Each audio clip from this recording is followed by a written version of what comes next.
จะเว้ายังกับอีพอแล้วจังมาหายพวกข่อยนี่บอกเบิดแนวใดบ่ดีกูหาใส่ปอกมึงเบิดโอ้มึงหยุดเดี๋ยวนี้บ่พองสีมึงบ่ต้องเว้าเจ้าหั่นแหละบ่ต้องเว้าบ่มีเบียกบ่มีงานหนูไอ้พ่อดูเขาผิดกันหวงได้เจ้านี่เฮาก็ฮู้ซะบ่ว่ากูควงกูก็คนแนวนี้แหละกูคนควง พวกมึงนี่สร้างเมียกูเอ้าก็สร้างเมียเจ้าอีสังพอแม่นข่อยสร้างอีสังมึงบ่ต้องเว้าพวกมึงเป็นลูกเป็นเต้าแทนที่สิแต่งอยู่โคกินให้แม่พัดให้แม่แต่งให้กินซ้ำบ่พอย่ามกินก็กินปลาแม่อีกบ่จงบ่ยอมให้แม่แม่จะกินข้าวแล้วบ่แล้วมึงแต่งไว้ให้กูซะแตกแล้วบ่ซะ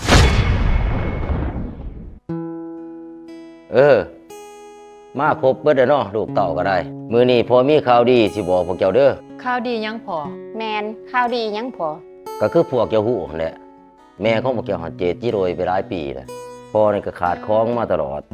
หากแต่ว่ามื้อนี้มีข่าวดีแล้วนี่สิแนะนำให้พวกเจ้าฮู้เด้อนี่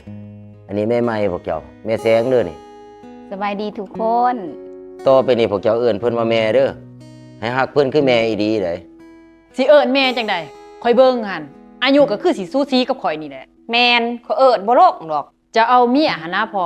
จะเอาสมไว้อีกเจ้าแน่อันนี้จะเอาซ้ำนี่ข่อยบ่จักสิเอิ้นได้พอ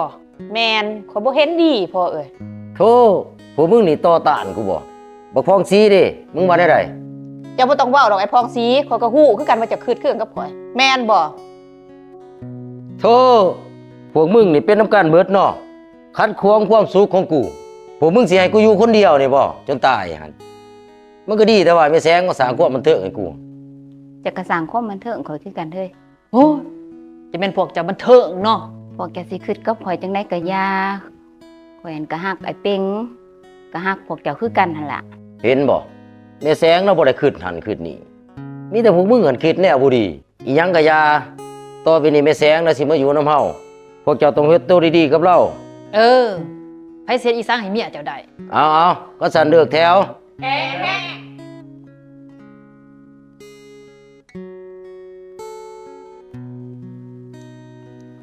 ดุจะนี่มุ้ยไผเห็นดีนำจะโคตรเนาะต่อไปผมมันสิยอมรับตัวเองดอกเฮ้ยแต่ว่าเขาเห็นดุแกใส่คำมีแต่ผู้สินบักใหญ่แต่ค้ามันก็ใส่ในตีเฮ้ยนะมันบ่ยากดอกตัวนั้นจะว่าจังได๋จะว่าสะพอเพิ่นเฮ็ดถูกอยู่บ่แนวนี่เจ้าบ่ต้องเว้าดอกไอ้พองสีข่อยฮู้ดีบ่เจ้าคือข่อยซะพอเพิ่นเฮ็ดบ่ถูกขนาดแนวนี้เมียเพิ่นหันก็ซ้ำพวกเฮานี่แหละหักมาคืดจังนึงก็ปล่อยแล้วซะความสุขของเราเบิ่งเมียใหม่เราก็คือสิดีอยู่ดอกดีบ่วะข่อยอยากแต่เข้ามาตัวเอาเงินเพิ่นนั่นติแนวใดเมียเด็กน้อยเจ้าบ่ต้องเว้าดอกไอ้พองสีข่อยฮู้ว่าจะสิเว้าหยังหั่นจะคือข่อยนี่แหละปล่อยแล้วซะความสุขของเราอีพอแม่จะกินข้าวแล้วบ่แล้วมึงแต่งไว้ให้กูซะแตกแล้วบ่ซะคันสันทาข้าวนึงเด้อเจ้าน้อยข่อยแต่งมาให้กินเซิ้นแต่งมาไว้ๆนี่เด้อกูหิวจนใส่สิขาดแล้วนี่มาเด้อแม่นี่แกงหน่อไม้แซ่บๆเบิ่งเด้อไอ้พองสีกับสกุมากินก่อนมึงสิผมมันใหม่หยังก็เข้ามากินข้าวนี่ติแม่พวกเขาบ่ทันได้กินข่อยก็ยังบ่ทันได้กินคือกันโหมึงสิมากินข้าวอวมผ้ากูนี้เฮ็ดจังได๋ซั่นแม่พวกกินมีเท่านี้นี่แหละคันมีเท่านี้พอมึงก็บ่ต้องซะแตกเบิดเทื่อนนี่มีแต่พอมึงห่วมผ้ากับกูได้แต่ผ่านมานี่อยู่เฮือนเขาก็กินผ้าเดียวกันเบิดได้แม่โอ้เดี๋ยวพวกมึงคิดว่ากูสิอิ่มที่พวกมึงมากินน้ำไปนี่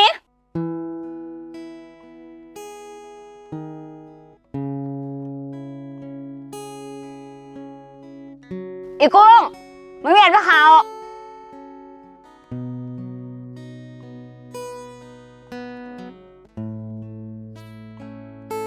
บอกพองสิอันน่ะไม่กูกินกูใส่มึงทางหยามึงทางเหรอบอกมึงบ่ต้องเว้ากูฮู้แล้วว่ามึงบ่ทันเฮ็ดหั่นไปเฮ็ด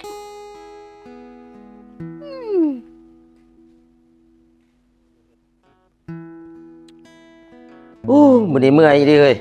เรียกหลายอีดีมื้อนี้ก็เมื่อยแน่หั่นเด้อเฮ้ย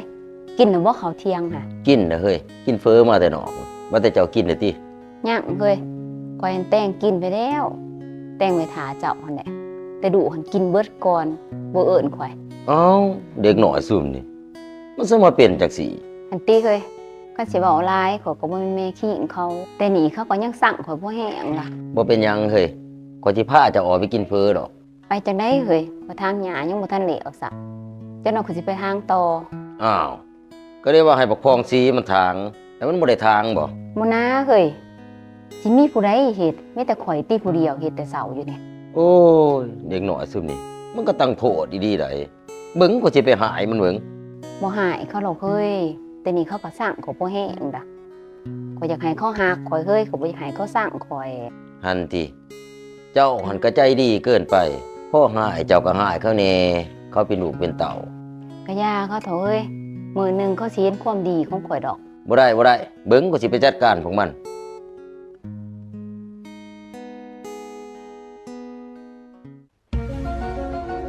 พวกมึงนี่สั่งเมียกู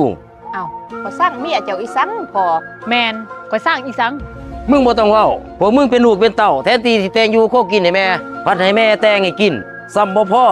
ย่ามกินก็กินปลาแม่อีกบ่จงบ่ยอมให้แม่ บ่หนาพอข่อยก็แต่งให้เรากินอยู่มีอาจจะหัน แมนจะได้ยินมาแต่ทางใดบ่ข่อยบ่แต่งอยู่แต่งกินให้เราหั่น กูฮู้ก็แล้วกัน พวกมึงนี่พวกลูกซัว ถึงพวกมึงสิบ่ฮักเขา พวกมึงให้เกียรติเขาแหน่แนะนำเป็นเมียกูหั่น มันบ่แม่นคือเจ้าคิดนะพอ สิมาเว้า พวกมึงนี่ซัวซ้ำบ่พอแต่งเราไปทางหญ้าอีก พวกมึงนี่ควง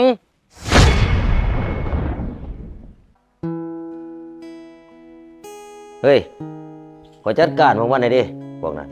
โอ้ยจะสมาไปหายดุหายเต่าเฮ้ยอีตนเขาเลยเฮ้ยก็แฮงบ่มีแม่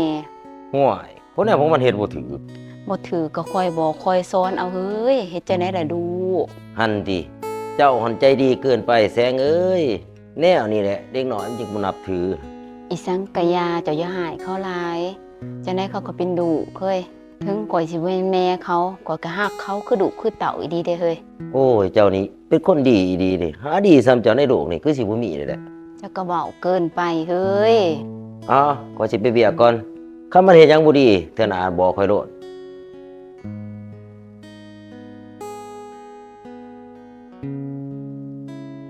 ซะแสงจะเว้าหยังกับอีพอแล้วจังมาหายพวกข่อยนี่ โอ้เว้าแล้วว่าเศร้าแสงมึงบ่นับถือว่ากูเป็นแม่บ่เด้นี่ ทับอีกก็สินับถือหั่นแหละแต่เจ้าเฮ็ดบ่ให้นับถือ บ่นับถือก็บ่นับถือกูก็บ่ได้สะอ่อน ว่าแต่เจ้าไปเว้าอีหยังกับอีพอแล้วจังมาหาไอ้พวกข่อย เว้าเบิดแนวใดบ่ดีกูหาใส่พวกมึงเบิด โอ้ มึงหยุดเดี๋ยวนี้บ่พองสีมึงบ่ต้องเว้า เจ้าหั่นแหละบ่ต้องเว้า บ่มีเบียกบ่มีงานยั่วไอ้พ่อดูเขาผิดกันห่วงได้เจ้านี่ เฮาก็ฮู้ซะบ่ว่ากูควงกูก็คนแนวนี้แหละ กูคนควง ซัวๆเนี่ยนี่อีพ่อก็ยังเอาไปเป็นเมียเนาะ ผู้ชายเขาก็มักสัวๆแนวนี้แหละคนสัวๆจังซี่แหละผู้ชายเขามัก โอ้ยจะเป็นจะนาล้านเนาะคาราจะปานนี่จะยังบ่สะทบสะทะ แมนจะแม่นจะควงจะแม่นจะมึน พอใจมีหยังบ่ เออ มือหนึงข่อยใส่อีพ่อแล้วไล่เจะหนี เซิร์นคันมีปัญญา เป็นจังได๋พวกเจ้ามีหยังบ่สิเว้าก็พอ ว่าแต่เมียอาจารย์ไปใส่ละ เราบ่ทันตื่นคนเนี่ยพวกมึงปาเราเฮ็ดเวียกผู้เดียวจนดึก ว่าแต่พวกมึงมีเวียกหยังเกินกูมา ข่อยอยากบอกเจ้าว่าเจ้าอันนี้สุเสือเมียเจ้าได้เมียเจ้าบ่ได้ดีคือเจะคิดเด้อ แมน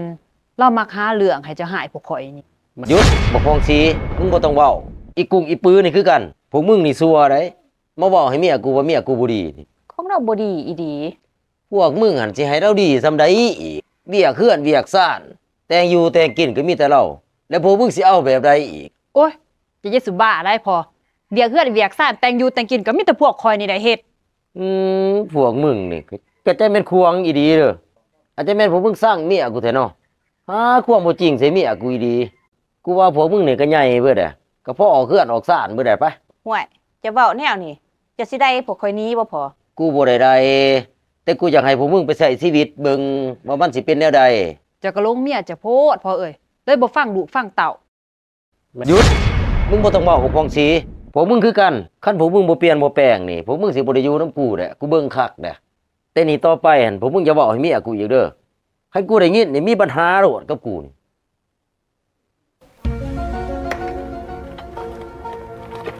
โอ้ยไปไสเด้อ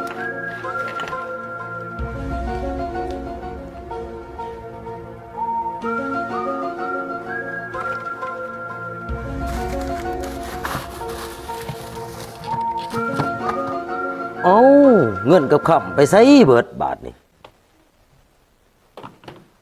โอ้ตายบัดนี้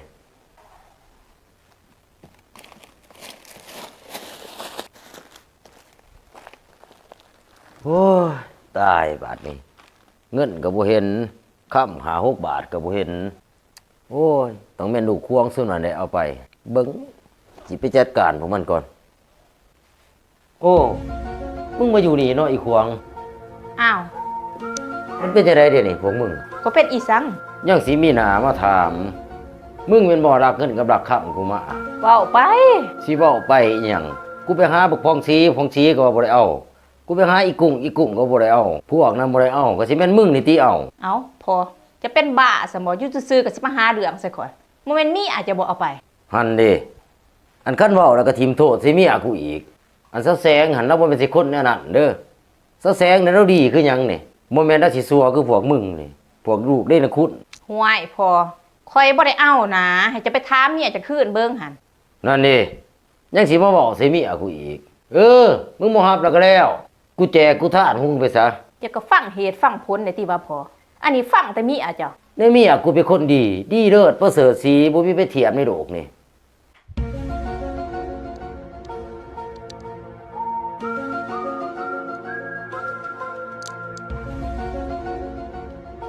พอ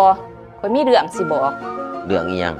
บ่ว่าที่สิหาเรื่องใส่เมียกูอีก บ่ได้หาเรื่องหรอกสิบอกความจริงสู่เจ้าฟัง อย่าจะสู้เว้าไอ้พองสีข่อยสิบอกแล้วเองจะฮู้บ่ว่าเมียเจ้าติดผู้บ่าวหน่อย แม่นบ่จักโอนเงินโอนค้ำซื้อโทรศัพท์กระซับให้เขา หันเด้กูว่าแล้วพวกมึงสิมาหาเรื่องใส่เมียกูอีกเลย พอเอ้ยจะก็ฟังข่อยในติว่าพวกข่อยเป็นดุแกได้นี่ แม่นเจ้าเห็นคนอื่นดีกว่าลูก สิคนอื่นจังไดเมียกูซะแสงหันอันเล่าหันดีแสนดี อันพวกมึงหาเรื่องแต่มาโจมตีเราเนาะพวกมึงนี่มันต้องดูควงอีดีได ห่วยพอที่ข่อยมาเตือนเจ้านี่ย้อนความหวังดีได้พอ หวังดีอีหยังเดียวนี่กูเบิ่งคักเด้พวกมึงกับกูนี่อยู่นํกันบ่ได้เด้หนีไปพวกมึงพากันหนีไปจากเฮือนกูนี่ เจ้าไล่พวกข่อยอีดีบ่นี่พอ คันพวกมึงสิควงแน่นี่บ่ต้องอยู่นํกัน พอข่อยถามเจ้าความซื่อจะก็คิดว่าข่อยเป็นลูกอยู่บ่ แล้วพวกมึงคิดว่ากูเป็นพ่ออยู่บ่หาเรื่องใส่เมียกูเรื่อยอยู่ คันจะเห็นผู้อื่นดีกว่าลูกให้ข่อยหนี้ข่อยก็สิหนี้ ข่อยก็สิหนี้คือกัน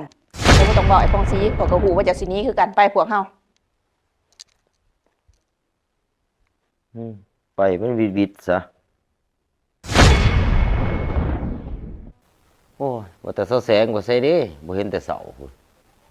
แสงไปใส่เด้เบิ่งโทรหาเพิ่นก่อน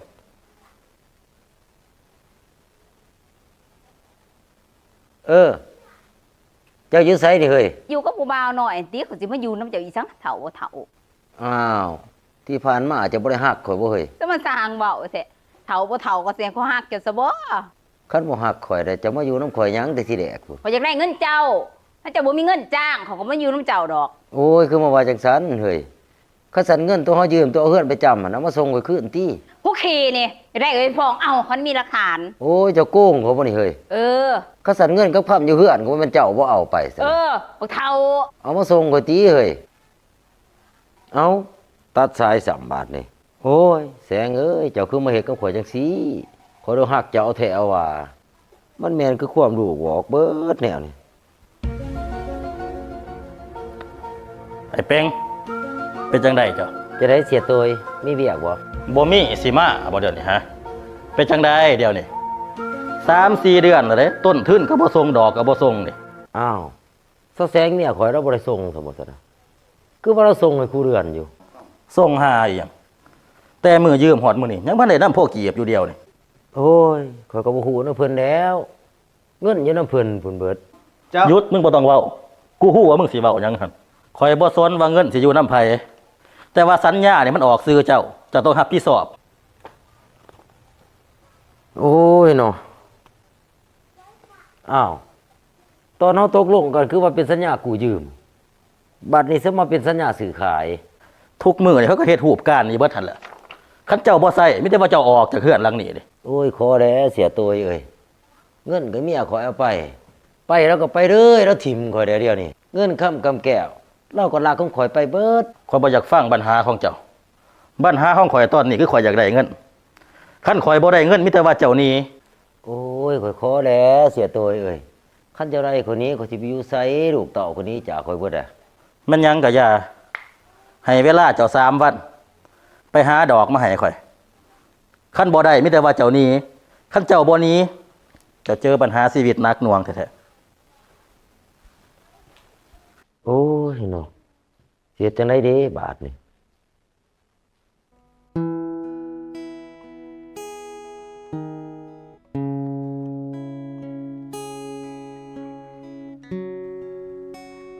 เป็นจังไดสกุงคือบ่โทรบ่ได้เบิดโทรหาฟองซีก่อน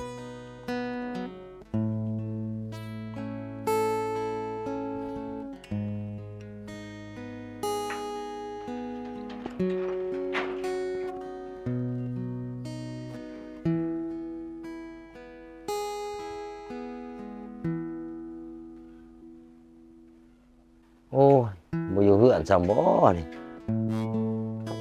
เปื้อโอ้ยเป็นทางไหนเด้บาดนี้เนาะ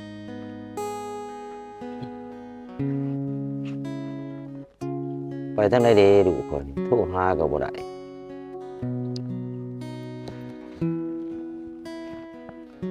โอ้ยเวรกรรมยังเด้เนาะกูนี่เนาะเมื่อยก็เพราะเมื่อยเขาก็บ่ทันได้กินโอ้ยบ่ไปดอกเมื่อยได้นอนก่อน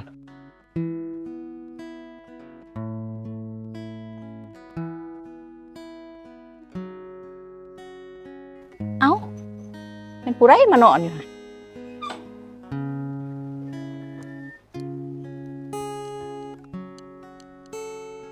เอ้าอีพอลูกมานอนอีหยังอยู่นี่ โอ้ยพอมาหาเจ้าพอเมื่อยพอก็เลยนอนท่า จะคือบ่โทรใส่ข่อยพอ พอโทรแล้วจะโทรสายดูบ่รับ ว่าแต่จะมาหาข่อยจะมีเวียกบ่พอ โอ้ยพอว่าสิมาขออยู่น้ำเจ้าโทรใส่ตะกุ่งก็บ่ได้โทรใส่ตะพองสีก็บ่ได้จักเข้าไปใส่เบิด โอ้ยจะสิโทรหาเขาได้จังใดสกุงก็ไปหาทำงานอยู่ไทยไอ้พองสีก็ตายแล้ว ฮะไอ้พงสีจะตายเลยพอคือบ่ฮู้ สิหูจังใดน่าจะบ่สนใจน้ำลูกน้ำเต่าข่อยไปหาสิบอกข่าวจะก็บ่ออกมาหา โอ้ยพอซะมาสัวเถอะเด้ว่าแต่อ้ายเจ้าเป็นหยังจังตายดู แล้วผูกคอตาย เป็นหยังน่ะเพิ่นจะผูกคอตาย เพิ่นเครียดว่าเพิ่นหันบ่ได้เว้าอีพีหนึ่งเพิ่นก็บ่ได้เว้าอีพีสองมาเพิ่นก็บ่ได้เว้าเพิ่นก็เลยฆ่าตัวตาย โอ้ยเนาะเป็นความผิดของพ่อนี่แหละบ่ให้มันออกความคิดความเห็นอีหยัง ข่อยก็ผิดคือกันพอข่อยก็เว้าตัดคำแล้วตลอด ว่าแต่เจ้าน่ะเป็นหยังคือสิมาขออยู่นำข่อยบัดเพื่อนเจ้ากับเมียเจ้าหั่นเด้ โอ้ยพ่อบ่อยากเว้าดูเอ้ยแม่แซงจังหันเพิ่นบ่ได้ดีคือพวกเจ้าเว้าอีดีเงินค้ำกำแก้วของพ่อเพิ่นก็ลักเอาไปจนเบิดเพื่อนสาดบ้านซองเพิ่นก็ยั่วให้พ่อเอาไปจำได้เงินได้เพิ่นก็โตนหนี้ได้ยินมาตอนนี้เขาจับเข้าคุกแล้วเพราะว่าเพิ่นไปต้มหลายบ่อน แน่บัดเงินค่ำเจ้าได้พอบ่ได้คืนบ่ บ่ได้ดูเอ้ยได้ยินว่าเพิ่นเอาไปใส่กับผู้บ่าวเบิดใส่เงินเบิดแล้วจึงถูกจับ เอ้าบัดเพื่อนเฮาเด้พอ เพื่อนก็เสียตัวไม่ยึดเอาเลยเด้ไล่พ่อนี้นี่จังว่าพ่อมาขออยู่น้ำเจ้านี่ได้ดูสิให้พ่ออยู่น้ำอยู่บ่ อยู่ก็อยู่ แต่ว่ามันอย่าขับแคบเนี่ยได้แนวเหือนเซา พ่อบ่ว่าดอกก็แนมแต่ลูกให้อภัยพ่อได้ให้พ่ออยู่น้ คันจะบ่ตีว่าขับแคบก็อยู่น้ำข่อยนี่ล่ะพอข่อยสิหาเลี้ยงเจะเองดอก ำอันว่าแต่ถาดดอกฟองซีนที่ใส่พาพ่ออยู่ในปีพ่อจะเห็นถาดมัน มื้ออื่นข่อยจังสิพาจะไปมื้อนี้มันค่ำแล้วไปๆเขาไปพักผ่อนอยู่ไหนแต่มันอย่าขับแคบนะล่ะพอครับแค่พ่อก็บ่ว่าดอกปฏินี่บ่อนสุกหัวนอน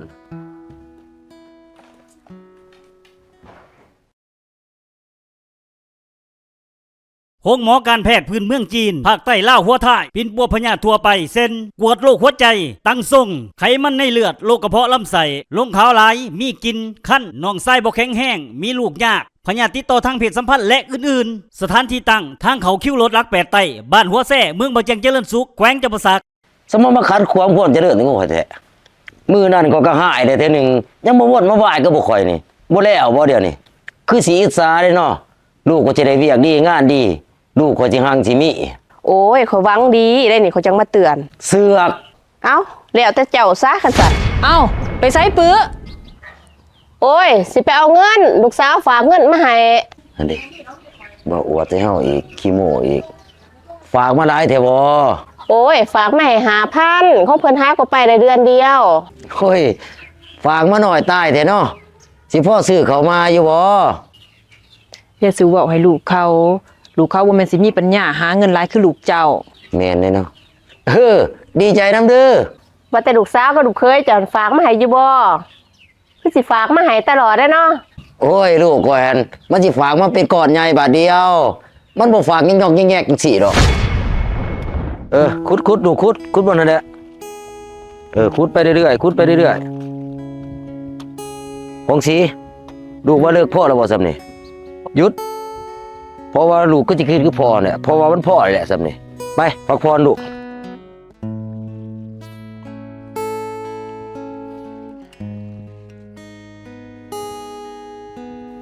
ปุ่นอีพ่อก็ใบพองซีมาแล้ว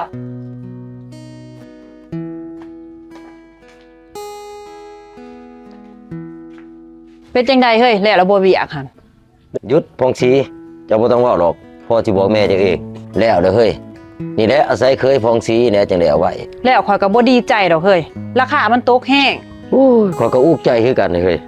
ปีนี้จังสิแก้ไขจังไดความทุกข์ยากอายเขาตีเงินสิใส่ก็บ่มีเดี๋ยวนี้ เอาจังสีซะพอข่อยกับไอ้พองสีหั่นสิไปทำงานอยู่ไทยเอาซะเนาะไอ้พองสีเนาะไปแต่ว่าหยุดไอ้พองสีจะบ่ต้องเว้าเจ้าก็คือสิเห็นดีนำข่อยหั่นแหละเนาะแม่พ่อตกลงข่อยสิไปทำงานไทยกับไอ้พองสีเด้อ ก็ดีแหละก็ได้ฝากเงินมาจุนเจือครอบครัวบัดนี้แหละครอบครัวเฮาสิรวยเอามายังเอานั่งไปจังไดมาจังไดนี่ โอ้ยว่าสิมาถามพวกเจ้านี่แหล้วว่าหน้าพวกเจ้าก็เป็นคือหน้าข่อยอยู่บ่ น่าจะเป็นอีสัง หน้าข่อยมันบ่งามลำเดียวกับเขาบ่ขึ้นบ่สัดมีแต่เดืองกุดดง โอ้ยหน้าข้อยก็เป็นคือกันจังว่าบ่ไหวนี่สิให้สองผัวเมียนี่ไปทำงานอยู่ไทยนี่ แฮะคันฉันสิบ่ได้ให้อีทิพย์นี่ไปนํกันบ่ เอาแต่ว่าหรอก คันฉันขอกลับก่อนเด้อมื้อหน้าจังสิมาดินนำใหม่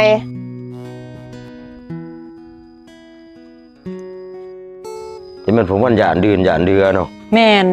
เห็นเฮาสิให้เด็กน้อยซุ่มนี้ไปไทยก็สิให้ลูกเพิ่นไปนํ ของพวกบ่มีปัญญาเห็นหมู่เฮ็ดหยังก็อยากเฮ็ดนำ แม่นตัวว่าจังไดพองสี เจ้าบ่ต้องเว้าดอกไอ้พองสีข่อยฮู้แล้วแหละว่าเจ้าคือกันกับอีแม่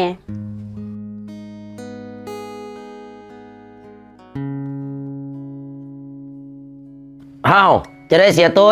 นั่งก่อน มาเวียกตัวนั้นบ่เสียตัว ใช่แหละผู้ว่าสิไปครับ นี่ลูกของซีนี่ก็เมียมัน แต่ว่าเมียมันยังลงหน้าพุ่น ว่าแต่เท่าได้แหละเสียตัวค่าพาไป ผู้หนึ่ง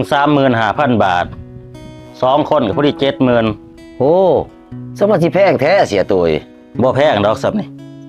ข่อยพาไปวันสิพาไปซื่อๆหางานให้พร้อมอีกงานก็มีแต่งานเงินเดือนสูงได้ข่อยหาให้เดือนหนึง6-7 หมื่นพุ่น โอ้ได้ปานนั้นอีบ่เสียตัว แม่นสิครบคนแล้วได้ตอนนี้คันว่าสิไปก็มีแต่ว่าฝ้าวตัดสินใจ ตกลงเด้อเฮ้ยเนาะให้เสียตัวนี่แหละพาไป แต่เงินเฮานี่ตีเฮ้ยเห็นบ่มีสิซื้อเขาวกินคู่มื้อนี่ยังยากเลย โอ้ยก็เอาเฮือนกับหน้าเฮานี่เด้ไปจำมันสิบ่ได้บ่สำ70,000 ก็ใส่ก็เอาตามจะว่าได้เฮ้ยฟองสีมึงว่าจังไดหยุดมึงบ่ต้องเว้าก็ได้กูฮู้ได้แล้วว่ามึงเห็นดีนำกูมีแต่ว่าเอาตามนั่นแหละเสียตัวเอ้ย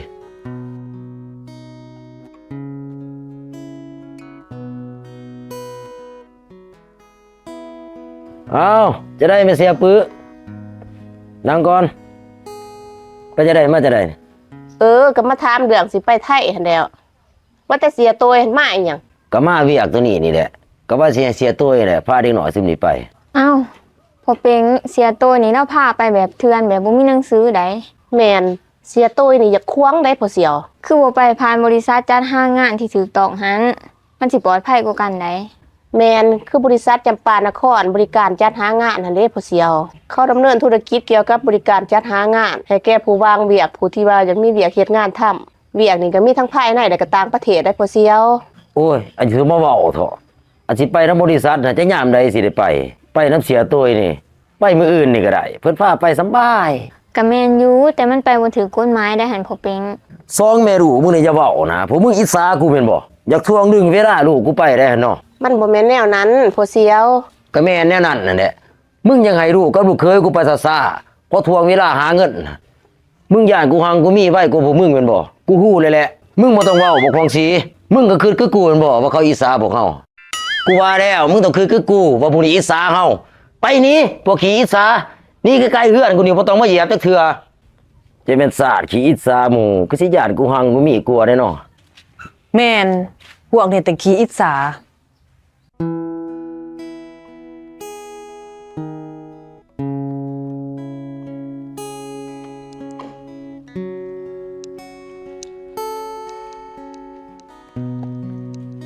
พอเสียวเป็งจะคืดดีล่ะบ่ คือดีอีหยังเนี่ย เรื่องสิให้อีน้อยกับผัวมันไปเฮ็ดงานอยู่ไทยน้ำเสียตัวหั่นติ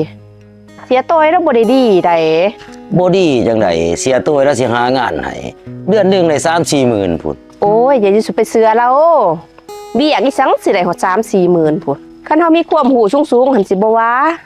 อันนี้ไปเป็นกรรมกรเขาซื่อ อย่าเว้านะแม่เสียปือข่อยฮู้ได้แหละว่าเจ้าอิสาข่อยหั่นเจ้าย่านบ่ค่อยได้ดี ๆข่อยบ่ได้คิดแนวนั้นขออนุญาตนะตัวพวกเจ้าหั่น ห่วยมันเป็นจังไดวะเจ้านี่สมมาขัดความควรเจริญของข่อยแท้มื้อนั้นก็หายได้เทื่อหนึงยังบ่วนมาไหว้ก็บ่ค่อยนี่บ่แล้วบ่เดี๋ยวนี้คือสิอิสาเด้เนาะลูกก็สิได้เวียกดีงานดี ลูกก็สิหังสิมี โอ้ยข่อยหวังดีได้นี่เขาจังมาเตือน เสือก เอ้าแล้วแต่เจ้าซะคันซั่น โอ้ยอันจะเป็นศาสตร์ยายกูเรือนกูเรือเนาะขนาดกูบ่ทันได้รวยเลยนี่คันกูรวยนี่แฮงสิกลัวนี่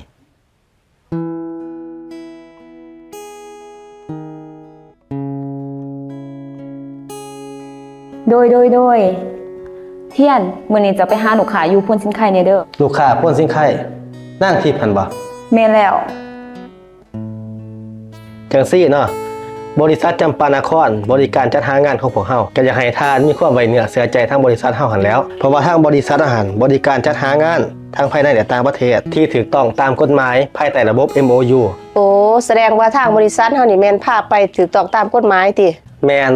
ทางบริษัทจำปานครของพวกเฮาเนี่ยมีใบทะเบียนดำเนินธุรกิจอย่างถูกต้องตามกฎหมาย ห้วยแม่นพากันเฮ็ดอีหยังนี่เสียปือ โอ้ยร่วมเวียกกับบริษัทจำปานคร ผู้เพิ่นจัดหางานให้ไปเฮ็ดเวียกอยู่ไทยหั่นแล้ว โอ้บ่ทันได้ไปเพราะป่านนี่ลูกก็ไปเฮ็ดเวียกอยู่ไทยก่อนนั่นจนมาสิรวยนะป่านนี่พวกเจ้ายังบ่ทันได้ไปไสมาไสอยู่เนาะ โอ้ยเฮ็ดตามขั้นตอนมันก็เลยอยากลดแน่น้อยหนึง ไปแบบเถื่อนๆก็แล้วสิไปบ่นไปไหว้นำบริษัทจังดีเสียเวลาหาเงินหาค่ำ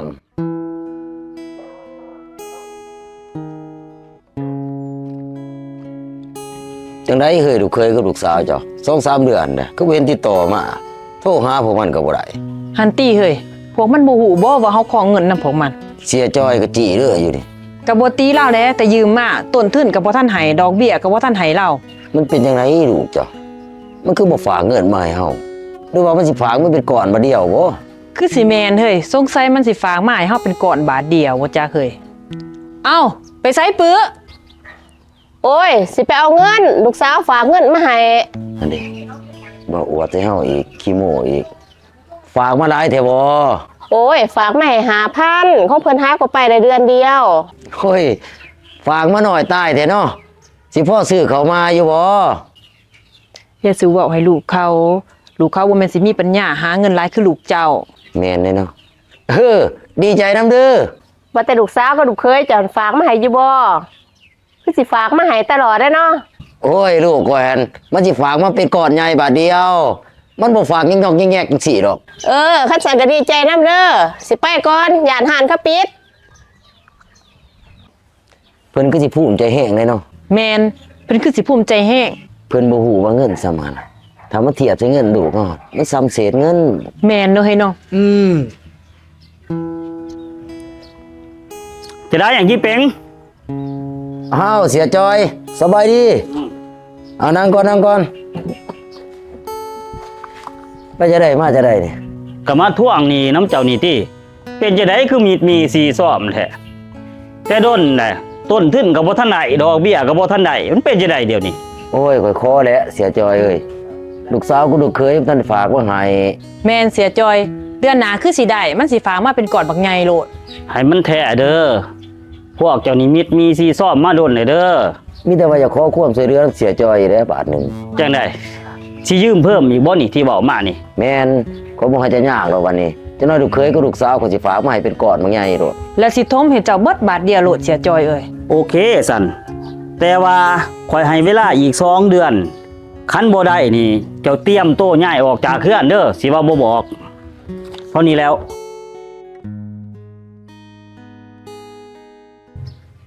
เป็นจังได๋เฮ้ยลูกเจ้านี่หลายเดือนแล้วได้ข้าวก็บ่มี หันติเงินค้ำก็บ่ฝากมา หรือว่ามันสิฝากมาเป็นก้อนบาทเดียวบ่แต่มันคือสิร่นแท้ มันบ่แม่นดอกเอ้ยข้อยดีว่ามันตกเป็นแนวใดแนวหนึงแล้วแหละ ค่อยก็ว่าอยู่เอ้าแม่เสียวปื้อสิไปทางใด โอ้ยสิไปเอาเงินอีทิพย์ลูกสาวมันฝากมาให้ โอ้ฝากมารู้เติมเนาะ เดือนละเทื่อเดี๋ยวนี้เพิ่นก็ฝากมาให้เดือนละ10,000แต่ว่า อุ้ยสิว่าขี้โม้อยู่นี่บ่เชื่อก็แตกอย่าหรอก แม่นเงินเดือนน้อยๆคือลูกเจ้าหั่นบ่สิฝากมาให้เดือนละหมื่นคันเงินเดือนสูงๆคือลูกข่อยหันสิแม่นอยู่ แม่นบ่คือได้ยินว่าติดต่อลูกเคยลูกสาวบ่ได้เอาว่าสิให้อีทิพย์มันหาให้คือมันสิเห็นกันอยู่พุ่น เศร้าไรจะให้ลูกเจ้าไปหาลูกข่อยใดจะน้อยลูกเจะสิยืมเงินลูกข่อยหัน แม่นเงินเดือนลูกข่อยบ่ครึ่งสูงหนึงเจ้าก็ไปหายืมเงินลูกข่อย โอ้ยขอยขี้คร้านเว้านำพวกเจ้าเท่านี้แหละ ทุกข์ก็ยังหมอใหญ่เนาะเฮ้ยเนาะจังได้ดีลูกเต่านี่บ่เห็นได้ข้าวดิ พ่อ อ้าวลูกจะมาแล้วบ่นี่มานั่งก่อนลูกไล่เงินมาหลายแม่นบ่ลูกเฮารวยแม่นบ่ อีแม่ไปไสพอ โอ้ยแม่จะเอาไปรับจ้างล้างถ้วยอยู่ร้านอาหารอยู่ในเมืองพุ่นจะท่านฟ้าบ่เรื่องแม่จ้ะนะบ่เรื่องเจ้าก่อนรวยมาแล้วแม่นบ่ลูกเอาเงินมาให้พ่อหลายบ่ โอ้ยพอ ลูกบ่บอกก็ได้เพราะฮู้ว่าลูกต้องรวยมาบัดนี้แหละอีในปื้อจังสิบ่กล้ารู้ถูกเฮาเพราะว่าเฮารวยแหละเฮามีเงินมีคำแล้วเนาะลูกเนาะ โอ้ยข่อยบ่ได้หยังมาดอกพอแต่เงินค่ารถข่อยยังเกือบบ่มี อ้าวคือว่าจังซั่นลูก เสียตัวเห็นติพาพวกข่อยไปแล้วก็ทิมพวกข่อยบ่มีฮอดเวียกสิเฮ็ด โอ้ยบัดบักพองสีผัวมึงอะนี่คือบ่มานํกัน ข่อยก็บ่ฮู้คือกันว่าเราอยู่ไสตอนนี้นี่ อ้าวก็เลยว่าพวกตู้ไปนํกัน ก็แม่นอยู่บัดไปฮอดมันบ่มีเวียกก็เลยแยกกันไปหาเวียกบัดนี้พวกข่อยบ่มีบ้านแรงงาน เจ้าหน้าที่ลงมากวดก็เลยแตกไผแตกมันติดต่อเราบ่ได้ก็หลายเดือนแล้วได้นี่แล้วยังบ่ทันมาบ่ บ่แล้วเฮาคิดว่าพวกตู้หางมีดีได้สุดท้ายก็เป็นแนวนี้ซะ โธ่เป็นจะได้พวกเจ้าไอ้กิ๊บเปงเดี๋ยวนี้คือมามิดมามีซีซ่อมเถอะฮะหนี่สินนั่นว่าจังไดเดี๋ยวนี้ โอ้ยขอแหละเสียจอยเอ้ยขอบ่ทันมี บ่มีจังไดเพราะว่าทาลูกมานี่เด้ลูกสาวเจ้ามาแหละก็เอามาตี้เงินหัน แม่นพ่อน่ะ โอ้ยเสียจอยเอ้ยข่อยไปข่อยก็ถือข้าวต้มบ่มีเวียกเฮ็ด อย่าสุมาอ้างนั่นอ้างนี่พวกเจ้าหันเว้ากันจังไดต้องเอาจังซั่นข่อยพ้นพันเจ้ามานี่มันจักเดือนมันจักงวดแล้วดอกเบี้ยข่อยก็บ่ได้ต้นทุนข่อยก็บ่ได้ก็สิยึดเคลื่อนเจ้านี่ โอ้ยขอแล้วเสียจอยเอ้ยมันบ่มีอีดี แม่นมันบ่มีอีหลีเสียจอยเอ้ย บ่ได้ พ่อน่ะยิงก็ไฟแน่ เจ้านี่เห็นข่อยดีนำเท่าใดเจ้าแฮงได้ใจเนาะ โอ้ยมันบ่มีอีดีเสียจอยเอ้ย ข่อยสิให้เวลาเจ้า3วันเด้อคันภายใน3วันเจ้าบ่มีเงินมาให้ข่อยเจ้าลูกเมียเจ้าย้ายออกโลดแต่เฮือนนี่ไป สบายดีไปเสียปื้อ สบายดีนั่งก่อนไปจังไดมาจังได โอ้ยมาหาเจ้านี่แหละมีเวียกสิลบน้ำ เวียกหยังพ่อเสียว ก่อนอื่นหมดข้อยก็อยากขอโทษเจ้า ที่เว้าบ่ดีกับเจ้าผ่านมา โอ้ยก็บ่ถือสายสังดอก มันแม่นคือความจะว่าอีดีเสียตัวเอาลูกผมไปปล่อยอยู่ไทยพุ่นเวียกงานก็บ่มีเฮ็ดเอาไปเอามาบ่มีเงินสิจ้างรถมาลาว ข่อยว่าแล้วเจ้าบ่ฟังความข่อย หันติคันข้อยเชื่อเจ้าแต่ที่แรกพุ่นเรื่องลาวคือสิบ่เป็นแนวนี้จักซี่แหละคือบ่พองสีลูกเคยข่อยแย่กันอยู่พุ่นกับเมียหันบ่ได้ยินข่าวจักเป็นตายหายดีแนวใด เนี่ยจะไปแจ้งเจ้าหน้าที่ไว้ละบ่ล่ะเรื่องเสียตัว โอ้เสียตัวเองถือเขาจับไปเด้เขาจับอยู่ไทยพุ่นได้ยินว่าเรื่องฆ่ามนุษย์อย่างนี้แหละ สมแน่หันติบาปกรรมนำทัดอีต้นแต่บักพองสีหันติคนก็แฮงบ่มักปากมักเว้าไปตายหายดีจังได๋สิกล้าขอเขากินอยู่บ่ ก็แม่นติแต่อีตนมันพวงสีแต่เดี๋ยวนี้ข่อยก็ลำบากนักได้แม่เสียว เป็นจังได๋ เสียจอยติสิมายืดเทือนยืดสารนั่นนี่สิบ่มีบ่อนสิอยู่แล้วแม่เสียวเอ้ยเดี๋ยวนี้ อ้าวเสียจอยคือว่าสิมายืดเทือนเจ้า โอ้ยก็เรื่องยืมเงินให้บักพวงสีก็มีอันไปไทยอันแล้วหลังจากมันไปแล้วมันก็บ่ฝากเงินมาจักเถื่อ สิฝากจังได๋แล้วของเขาบ่มีเวียกเฮ็ด หันแหละข่อยก็เลยไปยืมเสียจอยอีกจะมาต้นคูณดอกรอคูณต้นว่าโอ้ยวุ่นอยู่เดี๋ยวนี้ นักเนาะแล้วมีหยังให้เขาซอยบ่คันเขาซอยได้เขาก็สิซอย โ โอ้ยบอกมาก็หลุดตาอายตัวเองเว้ยก็ขอยืมเงินจะแหน่ จะสิเอาเท่าไหร่ ประมาณ150,000 บาทนี่แล้วสิไปจ่ายหนี่เสียจอยติเพราะว่าเขาสิไล่หนี้จากเขื่อนนี่เด้ ซ้ำนั่นเขาก็พ่อมีอยู่ดอกอีทิพย์มันก็ฝากมาให้ทุกเดือนอยู่ โอ้ยแม่เสียเอ้ยเจ้าดีน้ำข่อยอีดีเจ้าดีน้ำข่อยเท่าไรข่อยยังขึ้นนะอายตะกี้หั้นนะเขาเราบ่ฟังความเจ้าก็คิดว่าเจ้าอิสาคิดว่าเจ้าอย่าดื่นบ่เห็นเลยความบางดีของเจ้าขอโทษด้วยแม่เสียปือเด้อ เรื่องเก่าเรื่องดังเบาๆมากก็ได้ดอกพ่อเสียวเอ้ยหันเดี๋ยวมีแต่จื้อไว้เฮาสิไปทำงานหรือว่าสิไปเฮ็ดซังก็อย่ามีแต่เฮ็ดให้มันถูกต้อง แม่นความเจ้าเว้าแต่ว่าแนะนำให้ครูแหน่อันบริษัทจะปานครบ่ที่พานางทิพย์ไปหั่น ก็สิเป็นหยังผู้ดีเดี๋ยวมื้ออื่นมื้อฮื้ออีนางทิพย์มันมาเสียนพาจะไป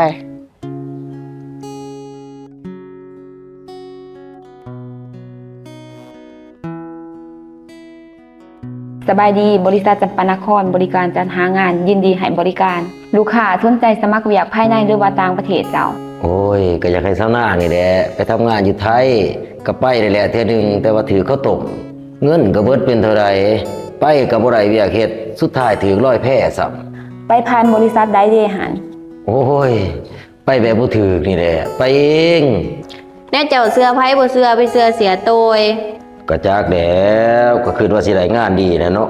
แล้วเพิ่นว่าสิให้เดือนหนึง 4-5 หมื่น มันบ่มีดอกคนบ่มีความหูบ่ได้เรียนคือเฮาสิได้เงินเดือน 4-5 หมื่น หันแหล้วคันไปบ่ถือบ่ต้องคันไปผ่านบริษัทจำปานครเฮานี่บ่มีปัญหา แมนเพราะว่าบริษัทของพวกเฮาแมนดำเนินธุรกิจจัดหางานทั้งภายในและต่างประเทศ โดยเฉพาะแมนการจัดส่งให้งานลาวไปเฮ็ดเวียกอยู่ประเทศไทยเนาะแมนเฮาส่งไปในระบบ MOU หมายความว่าถ้าว่าไปนำบริษัทของพวกเฮาแมนได้เวียกเฮ็ดงานทำแน่นอน หันแหละคันไปนำบริษัทจำปานครแต่ทำอิฐกันแล้ว แมนถ้าไปนำบริษัทเฮาแมนได้เวียกแท้และปลอดภัยตัวนี้แมนหนาเวียกเนาะลูกค้าสามารถเลือกเวียกได้ว่าสนใจเวียกใดก็สามารถสมัครได้เลย อันเฮียนไปมึงก็บ่ได้เป็นเจ้าเป็นนายนำเขาดอกก็ล่าสังกะดีคือมึงหัน ก็บ่ว่าดอกว่าสิเป็นเจ้าเป็นนายเฮียนพอได้มีความหูติดโตนี่แหละ โอ้ยความหูติดตัวมึงสิเอาไปอีหยังความหูหั่นมึงมีไปมึงก็บ่ได้ใส่ดอกอันสังกะดีกระจอกคือมึงหั่นอย่าสุฟันสูงเกินโตหลายเทียนเลยมึงอย่ามาขี้โม้อยู่ได้นี่อันรถนั่นจักยืมไผมาได้เนาะบักสังกะดี แม่นบักสังกะลี่บักขี้ทุกข์ ไปนี่เทียนนี่มันวีตีนกูดิ แต่ขอยหาเซาทิพย์อีหลีได้พอ กูบ่ให้มึงมักหนี่ มึงบ่หนีบ่หาเดียวนี่คันยังว่าหนีมึงสดจังได๋เดี๋ยวนี้ฮะ อันมึงหันพ่อแม่บ่มีปัญญาหากินเขาวน้ำวัดน้ำว่าก็ยังอยากเฮียนบ่แม่นว่ากูดูถูกเด้อเทียนเด้ออันสังกะดีคือมึงนี่บ่มีวันเจริญดอก โอ้ยพอเป้งเอ้ยเจ้าอย่าสลอยค่าข่อยได้ติ โอ้ยบักเทียนบักสังกะดีขี้ทุกข์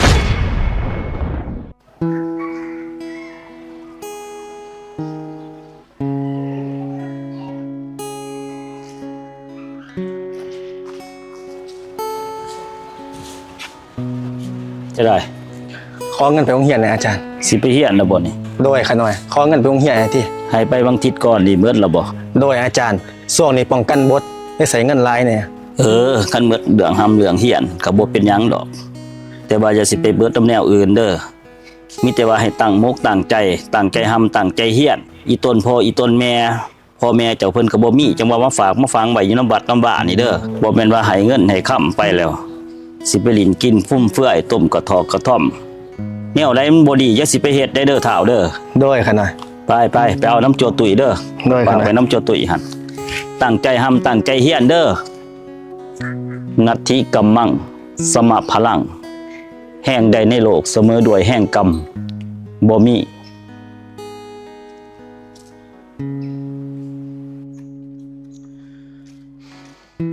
เทียนพระอาจารย์จอยอยู่บ่ อยู่พอเดินจงกรมอยู่หั่นเด้ ว่าแต่มึงสิไปไสคือมาแต่งโตวโกเกแท้ สิไปโรงเรียนตินี่ โอ้ยมึงยังบ่ทันได้เศร้าเฮียนอยู่บ่เทียนมึงสิเฮียนไปเฮ็ดอีหยังอันเฮียนไปมึงก็บ่ได้เป็นเจ้าเป็นนายนำเขาดอกก็ล่าสังกะดีคือมึงหัน ก็บ่ว่าดอกว่าสิเป็นเจ้าเป็นนายเฮียนพอได้มีความหูติดโตนี่แหละ โอ้ยความหูติดตัวมึงสิเอาไปอีหยังความหูหั่นมึงมีไปมึงก็บ่ได้ใส่ดอกอันสังกะดีกระจอกคือมึงหั่นอย่าสุฟันสูงเกินโตหลายเทียนเอ้ย โอ้ยเขาก็จะเฮียนพอเป้งเอ้ยแต่ฮิตโตยลูกเจ้าได้ยังได้เฮียน อันนั้นบอกโตยลูกกูมีเงินส่ง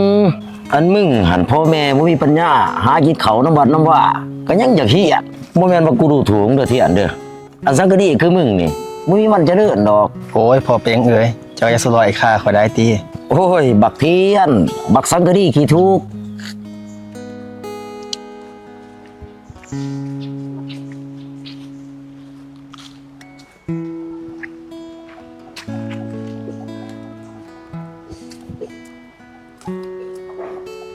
เจริญพรโยมกี่เป๋ง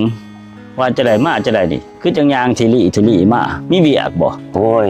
ว่าสิมาปรึกษาว่าสิจ้างหมอลำมาลำบ้านเฮานี่แหละว่าสิเอาวงใด เอาวงพ่อใหญ่ท้องร้อนเด้ออาจารย์มักพ่อใหญ่ท้องร้อนแล้วลำม่วนอดีตหลังยังหวนพอหั่นนะเด้อ ขาน้อยก็ว่าคือกันนั่นแหละ ดีแล้วคันพอออกคือกันกับอาจารย์ก็ดีใจเพราะได้ให้บ้านให้เมืองเขาเบิงหมอหลองหมอลำแล้ววงบ่ต้องเอาดอกเด็กน้อยมันสิตีกัน ด้วยขาน้อยว่าแต่บักเทียนน่ะมันยังไปเฮียนอยู่บ่ แมนมันไก่สิจบแล้วเด้ โอ้ยขาน้อยว่าส่งมันเฮียนน่ะกิเสียเงินเสียคำซื่อๆนะอาจารย์ มันบ่เสียเงินเสียคำซื่อๆดอกพอออกลงทุนในการศึกษาหันมันดีอย่างบ่ได้อีสังมันก็ได้ความรู้ติดตนติดโตมัน โอ้ยมันสิเฮียนได้อยู่บ่บักเทียนหั่นอาจารย์นี่ ก็พอได้อยู่ได้ก็ได้รับใบย่องย่อยเรื่อยๆอยู่ตัวนี้ก็ส้มเสยมันได้ตัวนี้ได้ อ้าวแล้วแต่อาจารย์ซะซั่นน่ะคันสักขาน้อยลากลับก่อนเด้อ ไปนัตถิกัมมังสมะพลังแห่งใดในโลกเสมอด้วยแห่งกรรมบ่มี ทิพย์เอ้ยเฮา2คนนี่สิไปกันรอดอยู่บ่ เป็นหยังคือสิบ่รอด พ่อเจ้าหายเจ้าหั่นแหละเราต้องบ่มักข่อยพอดี ก็ยาแล้วติข่อยพี่ฮักเจ้า ฮักก็เสียจังได๋พ่อจะได้กีดกันอยู่นั่นแหละสั่งข่อยอีหลี อีสังก็ยาอดเอาจักมื้อถ้าหากสิเห็นความดีของเจ้าดอก จักสิยามใดเราต้องบ่มักข่อยนะเราเห็นข่อยทุกข์ข่อยยากข่อยเป็นสังกะรี จังได๋ก็ยาข่อยสิเป็นกำลังใจให้เจ้าดอก ข่อยอดทนทุกมื้อนี่ก็ย้อนเจ้านี่แหละ ตายพวกมึงนี่อยู่วัดอยู่ว่าก็มาจับมือถือแขนกันเนาะจะเป็นศาสตร์บ่อำบ่อาย มาแต่ไสสาวน้อย ก็มาแต่จังหันติมื้อนี้บ่มานเว้ยได้น้อยเดียวหนึง และอีสังแน่ ได้สมหมู3ห่อกับขนม2ถุงนี่แหละ เข้ามาวาดข้าวมาเข็นเจ้าหันมาเอามือเนาะ ก็ดีกว่าพวกมึงหั่นแหละอยู่วัดอยู่ว่ายังจับมือถือแขนกันมากันได้หั่นเนาะ ข่อย2คนก็มักก็ฮักกันอยู่แล้ว อุ้ยอีทิพย์มักไผบ่มักสังกะลี ข่อยเป็นสังกะรีนี่มันผิดแฮงมันเพิ่นบ่ มันบ่ผิดดอกเที่ยนเจ้าอย่าสิไปซ่าไอ้นายน้อยปากประแดกหั่น ว่าซ่ามันก็พอซ่าอยู่เด้ผู้ใดก็ดูถูกข่อย เฮ้ยอีทิพย์ลูกจังหันไปใส่ มันไปจังหัน โอ้ยไปจังหันจังไดแต่เช้าพุ่นบ่ทันได้มา ไปจังหันอีสันขอยย่านไปหาบักเทียนนั่นติ มึงก็เว้าไปมันสิไปหาบักเทียนเฮ็ดหยัง จักแหละคนได้ยินเขาว่ามันมักกันได้2คนมา บ่ว่าอีทิพย์มันสิตาต่ำปานนั้นไปมักสังกะดี สั่งกะลี่แล้วมันสิเป็นอีสางพวกเจ้าเด็กน้อยมันมักมันฮักกันก็ย่ามัน โอ้ยสิให้มันมักกับสังกะดีบ่เจ้าน่ะเป็นบ้าบ่เจ้าเขาบ่ได้เห็นดีเห็นพร้อมเด้อสิให้แม่มักกับสังกะดี โซกันอีสางพวกเจ้า โอ้ยโซเรื่องในครอบครัวนี่แหละ ให้พวกเจ้าโซกันอยู่นี่แหละฮู้บ่พวกเจ้าหันสิได้ลูกเคยเป็นสังกะลี คือว่าแนวนั้นหน่อย ขอยเห็นอีทีมันอยู่วัดพุ่นมันล่มกันกับบักสังกะลีอยู่ อันนี้พอค่อยว่าแหละเบิ่งกูสิไปจัดการมันก่อน ไปเฮ็ดมันให้กูแหน่ สิไปตีลูกเขาจังได้ ตี เทียบเจะเฮ็ดจังมาวะก็คืองามขึ้นกว่าเก่านับมือหน้าแห้งไซขึ้นขาวขึ้น ข่อยมีของดีเที่ยน ของดีสั่ง นี่เด้ของดี แม่นหยังอันนี้ กระเซรั่มหนาเด็กตัวนกข่อยใส่ตัวนี้แหละหนาเขาจึงขาวหนาเขาจึงเนียนตัวนี้มันซอยบำรุงผิวหนาเฮ็ดให้หนาขาวหนาเนียนหนาเด็กแล้วขอยก็ใส่แผ่นมาร์กหนาไปนำ แพงมากหนาอีสั่งอีก กระแผ่นมาร์กหนาตัวนกนี่แหละเจ้าของเดียวกันนี่แหละ โอ้คักเนาะเซรั่มตัวนกนี่ คักอยู่แล้ว โธ่พวกมึงนี่คักเนาะบ่มีเวียกบ่มีงานมานั่งร่วมกันอยู่วัด เอ้าไอ้ตัวจะมาอีหยัง คันกูบ่มากูสิเห็นว่ามึงมาล่มบักขี้ทุกข์ขี้ยากผู้บ่าวเบิดบ้านเบิดเมืองบ่มักว่ามักบักสังกะรีนี่ สังกะรีแล้วมันเป็นหยังสังกะรีกับคนคือกันตะวะ ก็คนอยู่ แต่มันคนทุกข์กูบ่มักมึงมานี่อีนี่มึงอย่าเด้อกับน้องสาวกูนี่ โอ้ยไอ้ตัวเอ้ยบ่ค่อยฮักบ่ค่อยมักกันจะสิมากีดกันอีสัง ก็เกลียดกันหั่นแหละนะมึงทุกข์คันมึงรวยสิมึงเอาอยู่น้องกูนี่ แล้วเฮ็ดจังไดเขาจังสิรวย มึงก็ต้องมีเงินหลาย แล้วเฮ็ดจังไดเขาจังสิมีเงินหลาย ๆมึงก็ต้องรวย ๆแล้วเฮ็ดจังไดเขาจังสิรวย ก็ยังว่ามึงต้องมีเงินหลาย แล้วเฮ็ดจังไดเขาจังสิมีเงินหลาย ๆก็ยังว่ามึงต้องรวยไปเมื่ออีนี่ล่ะ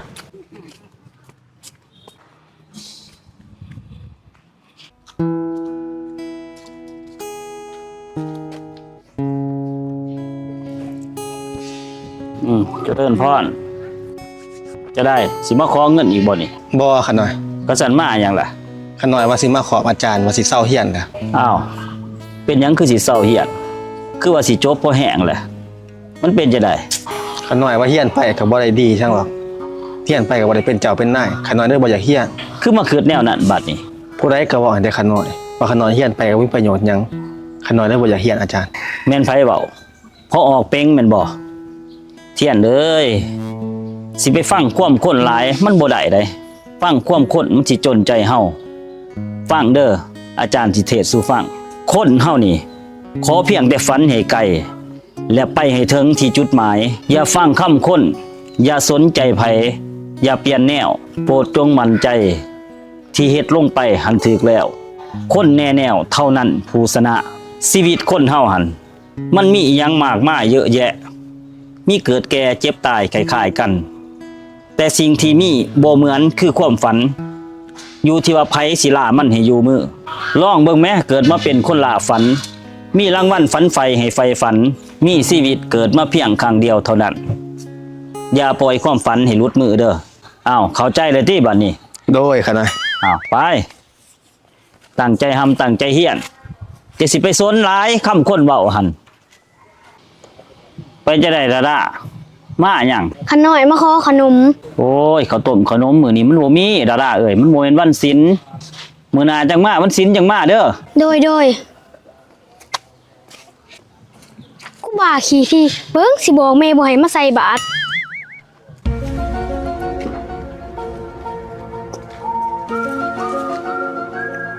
เจริญพรญาติโยมมีเวียกบ่หรือจะได้นี่ ก็ยังมาบอกอาจารย์นี่แหละเรื่องลูกศิษย์อาจารย์ ลูกศิษย์ผู้ใดอีกผู้ใดล่ะ ก็บักเทียนบักสังกะดีนี่แหละอาจารย์ มันเป็นหยังบักเทียนมันเป็นหยังพอออก ก็มันไปว่นไปบ้ายกับลูกสาวเราหั่นติทุกข์ก็บ่อยู่สมทุกข์ แม่น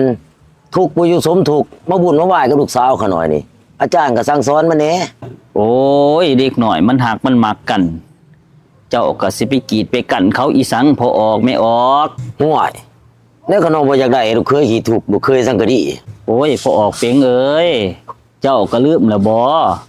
แต่กี้เจ้าก็เป็นสังกะลีแต่ว่าอยู่น้ำกันกับข่อยนี่ข่อยก็สังกะลีเจ้าก็สังกะลี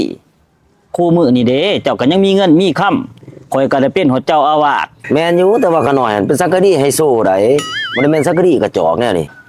โอ้ยไอ้เป่งเอ้ยเจ้าก็อย่าสุโพดหลายตะกี้พ่อแม่ค่อยก็ยังบ่ได้ตีว่าเจ้าเป็นสังกะลี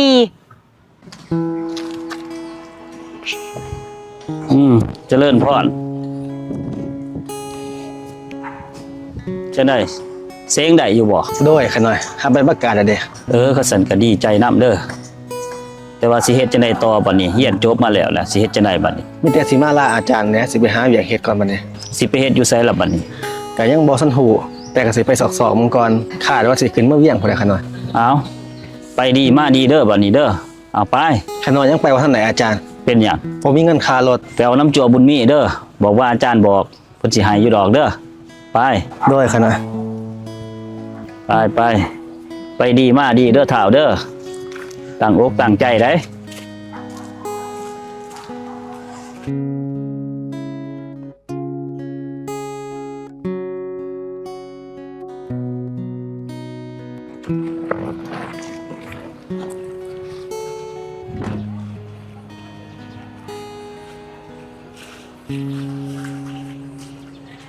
มึงมาหยังบักเทียน แม่นเพิ่งมาหยัง ข่อยว่าสิมาล่มเจ้าเรื่องข่อยกับเท่าทิพย์ ล่มอีสั่งมีสั่งให้ล่ม ข่อยว่าอยากเอาพ่อเอาแม่มาขอสักทิพย์ โอ้ยบักขี้ทุกข์บักสังกะดีมึงสิมาขอลูกสาวกูบ่หนี่ เป็นเป็ดผูอยากนอนค้อนสอนน้ำไก่กูนายมึงเด้ มึงหนีไปเทียนไปกูมักคนขี้ทุกข์ขี้ยากคือมึง แต่ว่าตอนนี้ข่อยสร้างเนื้อสร้างโตพ่อมีให้ได้พอเพียง มึงอย่ามาขี้โม้อยู่ได้นี่อันรถนั่นจักยืมไปมาได้เนาะบักสังกะดี แม่นบักสังกะลี่บักขี้ทุก ไปนี่เทียนนี่มันวีตีนกูดิ แต่ข่อยหาสักทิพย์อีนี้ได้พอ กูบ่ให้มึงมักหนี่ มึงบ่หนีบ่หาเดียวนี่ยังวันนี้มึงสดจังไดเดี๋ยวนี้ฮะเป็นยังวันนี้ไปโอ้พร้อมเพียงเฮียงหน้ากันเนาะมื้อนี้เนาะจะได้พอออกไม่ออกมีเวียกบ่ โอ้ยว่าจะมึงปรึกษาหาดื้อแหน่เรื่องบุญบาทเฮาว่าจะได้นำเรื่องเงินก็บ่พอ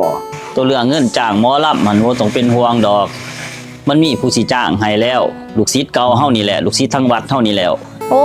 เพิ่นรวยบ่ขะหน่อย รวยแต่ว่าเพิ่นเป็นเจ้าของบริษัทโฮมโปรดักชั่นพุ่นใด โอ้บริษัทนี่เพิ่นเฮ็ดเกี่ยวกับหยังกันเนาะ เพิ่นเฮ็ดเกี่ยวกับสื่อสังคมออนไลน์นี่แหล้วพวกโฆษณาไอ้สังนี่แหละหลายแนวนะ แสดงว่าพวกจบไอทีนี่เฮ็ดได้เนาะเวียกนี่ แมนส่วนหลายพนักงานเพิ่นก็มีแต่พวกจบไอทีนี่แหละเจ้าของบริษัทเพิ่นก็จบไอทีคือกัน อ้าวเขาสักก็ฝากเวียกให้ลูกชายเขาหน่อยที่บักตัวอย่างนั้นเพราะว่าลูกชายเขาหน่อยมันก็จบไอทีคือกัน สิเป็นหยังว่าแต่พอออกหั่นสิให้ลูกชายเฮ็ดอยู่บ่บริษัทนี่หั่น โอ้อยากให้มันเฮ็ดแล้วเขาหน่อยดีกว่าสิมาปามันไปเตะฝุ่นอยู่หั่น โดยดีก็จะให้มันเตะฝุ่นบักกะโตยหั่นมันสิบ่เป็นผู้เป็นคนแล้ว แม่นฝากให้แหน่ใส่ประธานบริษัทเพิ่นเขาหน่อยเพิ่นมาอยู่บ่ มาอยู่แต่ว่า อยู่ไสแล้วเขาหน่อยเพิ่นอยู่ไสแล้ว อยู่นำโมนี่นี่แหละจักเป็นไปทางใดล่ะอันเด้ มึงมาหยังบ่ขี้ถูก ข่อยก็มาหาอาจารย์นี่แหละ สิมาเฮ็ดอีหยังสิมาขอเงินเพิ่นสิมาแหบเงินเพิ่นอีกแม่นบ่นี่มึงนี่ตักซัวเด้อบักขี้ทุกข์บักสังกะดีเฒ่าสิตายเฮียนก็จบบ่แห้งยังสิมาแหบเงินครูบาอาจารย์อยู่ พอออกเพลงอย่าท่านฝ่าเว้าให้มัน เว้าแหละเขาหน่อยเพราะแน่มันซัวแหบเงินวัดเงินว่าแต่ยังน้อยๆจนเฮียนจบเฒ่าแล้วก็ยังสิมานํแหบอยู่ มันก็สิบ่มีปัญญาพูดดอกคนอีหยังแนวนี่ เจ้าเข้าใจเขาผิดแล้ว บ่ผิดดอกเขาหน่อยเขาน้อยกูจักมันดีบักอันนี้บักสังกะดีบักขี้ทุกข์ อันโตพอออกว่าบักขี่ทุกข์บักขี่ยากบักสังกะลิหั่นบักนี่แหละมันเป็นประธานบริษัทโฮมโปรดักชั่นหั่น โอ้ยอาจารย์เอ้ยอย่าสุมาตัวเขาหน่อยทอนอันนั่งหน้าบักอันนี้บ่ว่าสิมาเป็นประธานบริษัท กะแม่นหั่นแหละพ่อเอ้ยไอ้เทียนน่ะเป็นประธานบริษัท มึงอย่ามาเว้าอีทิพย์อีลูกชั่วมึงนี่ลงบักเทียนจะบ่มื่นหูมื่นตา เศร้าอย่าสิเถียงกัน เจ้าบ่เชื่อแล้วก็แล้ว แต่ว่าในนี่ไผเขาก็ฮู้หมดว่าเทียนนี่เป็นประธานบริษัทโฮมโปรดักชั่น แม่นบ่เฮ้ยตู่ แม่นเขาฮู้หมดบ้านมีแต่เจ้าหั่นแหล้วบ่ฮู้หั่น แม่นดีๆบ่เขาหน่อย แม่นเฮาสิตัวพอออกอีสังเทียนนี่มันจบไปแล้วมันก็ออกจากวัดไปหาเวียกเฮ็ดงานทำมันก็สร้างเนื้อสร้างโตจนคู่มื้อนี่มันหังมันมีแล้ว บุญบ้านเฮาปีนี้นี่โตสิจ้างหมอลำเลืองท้องร้อนมารับนี่ก็มันนี่แหละจ้างให้เงินค้ำเฮ็ดหอกอกหอกองก็ล้วนแต่ศรัทธาของหมอเทียนนี่แล้ว แม่นบ่เสียเทียน แม่น ข่อยว่าแล้วเสียเที่อันนี้แล้วมีแววเป็นตาหางตะมีตั้งแต่เราเป็นสังกะลีพุ่น มันก็ว่าคือเจ้าพุ่นแหละเนาะเสียเทียนเนาะยังจะเป็นลูกเคยเขาอยู่บ่ พอข่อยเซ็ตเราจะโดนแล้ว2 เดือนได้ในท้องข่อยนี่ อ้าวอีนี่แบบแม่มันตอนเป็นสาวบ่ผิดเลยแต่ต้องรับผิดชอบลูกเขาได้เสียเทียนเลย ว่าแต่เจ้าอันเศร้ารังเกียจข่อยได้บ่ บ่พ่อบ่ได้รังเกียจเจ้าพ่อสิรังเกียจเจ้าหยังพ่อก็เคยเป็นสังกะดีคือกัน ผ่านมาอ่านพ่อหยอกเจ้าดินซื่อๆหำเอ้ย แม่นบ่พ่อเฒ่า แม่นโอ้ยลูกเคยคำลูกเคยคุณลูกเคยพอโอ้ยลูกเคยคำลูกเคยคุ อ้าว ณ มันเข้าใจกันแล้วก็ดีเด้อพอออกไม่ออกเด้อไปเกี่ยมได้เฮา ลุยเขาหน่อย ฟังหมอลำเรื่องท้องร้อนบุญบ้านเฮาไป